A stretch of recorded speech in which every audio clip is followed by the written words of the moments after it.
Ayan po. Magandang hapon po sa ating lahat, guys. Sa ating po mga followers at viewers. Ayan po yung swimming pool, naglalaman pa.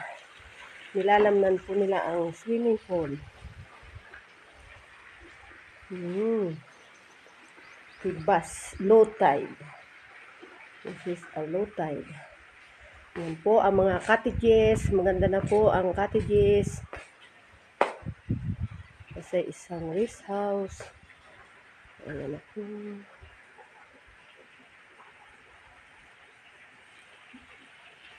Ito po ang beach ng Isla Polillo.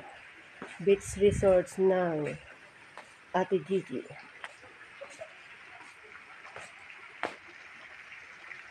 Fish pond.